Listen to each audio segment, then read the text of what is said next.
কেমন আছেন? ভালো আছি। আচ্ছা, ক্রিকেটটা কেমন উপভোগ করছেন? অনেক বেশি উপভোগ করছি। আমার ক্রিকেট খেলতে অনেক ভালো লাগে, তো ক্রিকেট খেলছি, খুব এনজয় করছি। ক্রিকেট নাকি ফুটবল? আমি যদি খেলি ক্রিকেট, আর যদি আমার ফেভারিট বলা হয় ফুটবল। আচ্ছা, ব্যাটসম্যান হিসেবে খেলতে বেশি পছন্দ করেন নাকি বোলার? ব্যাটসম্যান। ব্যাটসম্যান। যদি 6 বলে যদি 6 মারতে বলা হয়, কয়টা 6 মারতে চান? সবগুলোতেই চেষ্টা করব, দুই একটা তো হয়েই যাবে, বাকিগুলো 4 হবে, ডট বলও হতে পারে, ডিপেন্ডস অন বোলার, দেখা যায়। আমি চেষ্টা করি সবগুলোতেই 6 মারতে। হ্যাঁ, আমার তো অনেক ভালো লাগছে। আমি এখানে ফার্স্ট টাইম আসলাম আজকে। লোকেশনটা চিনতে একটু প্রবলেম হয়েছে, বাট খুব ভালো অ্যারেঞ্জমেন্ট। একটু এয়ার কন্ডিশন হলে ভালো হতো। খুব গরম লাগছে আসলে, খেলাধুলা করলে তো এমনিই গরম লাগে। গতবার তো ইন্ডোর স্টেডিয়ামে ছিল, আমরা গতবার ইন্ডোর স্টেডিয়ামে খেলেছি। এবার মনে হচ্ছে অ্যারেঞ্জমেন্ট আরও বিগ, আরও ভালো। সো আমি এক্সাইটেড, দেখা যাক, মনে হয় এবার আরও অনেক ভালো হবে। না, প্রিপারেশন এখনও নিতে পারিনি। আমি আজকেই জয়েন করেছি, দেশের বাইরে ছিলাম। আজকে দুপুরে এসে আমি জাস্ট এখন খেলায় জয়েন করেছি। প্রিপারেশন নিতে হবে, আরও অনেক প্র্যাকটিস করতে হবে। অবশ্যই সবাই জিততে চায়, আমরাও চাই, বাট আরও অনেক প্র্যাকটিস করতে হবে। আমার এত ব্যস্ততা যে আমার কাজ ক্ল্যাশ করছে অলরেডি। সিসিএল 5 তারিখ থেকে, আর আমার 2 তারিখ থেকে শুটিং টানা 8 তারিখ পর্যন্ত। তো আমি জানি না আসলে কেমনি কি ম্যানেজ করব। আমার শুটিং আর 2টা ম্যানেজ করে করে যেদিন খেলা আছে সেদিন ছুটি নিয়ে নিয়ে হয়তো আসতে হবে। 5 তারিখে একটা মোশাররফ ভাইয়ার আমাদের সিঙ্গেল আছে, আর 2 তারিখ থেকে একটা সিরিয়াল, RTVর একটা সিরিয়ালের শুটিং আছে।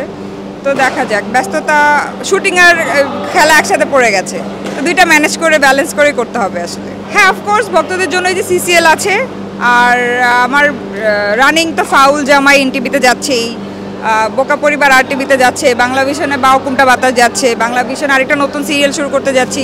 এগুলো তো টানা কাজ। ফাউল জামাই তো অনেক হিট, আপনারা সবাই জানেন। আর সিঙ্গেলে যে 5 তারিখে একটা শুটিং করব, আরও কিছু শুটিং করা আছে, এগুলো সব আসবে সামনে। হ্যাঁ, এবার ঈদে সবগুলো মুভি দেখে ফেলেছি, সবগুলো মুভি দেখা হয়েছে। জঙ্গলি, বরবাদ। জঙ্গলি, বরবাদ, দাগিও ভালো লেগেছে। জিন 3টা দেখা হয়নি, জিন 2 আর 3 চক্করটাও দেখা হয়েছে।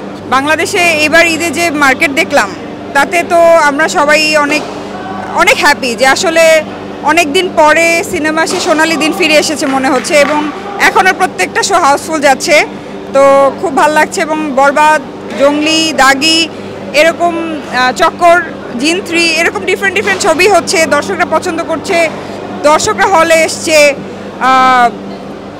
আমি খুব হ্যাপি, এবং আমি দেখেছি, আমি নিজেও হলে গিয়ে দেখেছি যে অনলাইনে টিকিট সব সোল্ড আউট।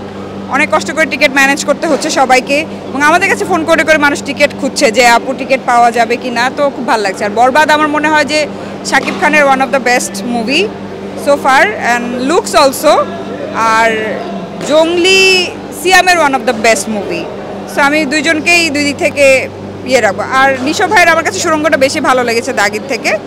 নিশো ভাই অনেক ভালো, অনেক বড় মাপের অভিনেতা।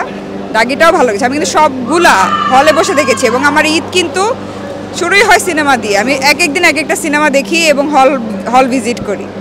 অবশ্যই ইচ্ছা আছে আসলে, সিনেমা যে এত ভালো সময় আসবে এই অপেক্ষাই ছিলাম। এখন সিনেমা, ভালো ভালো সিনেমা হচ্ছে, ইনশাল্লাহ এখন সামনে অবশ্যই করব।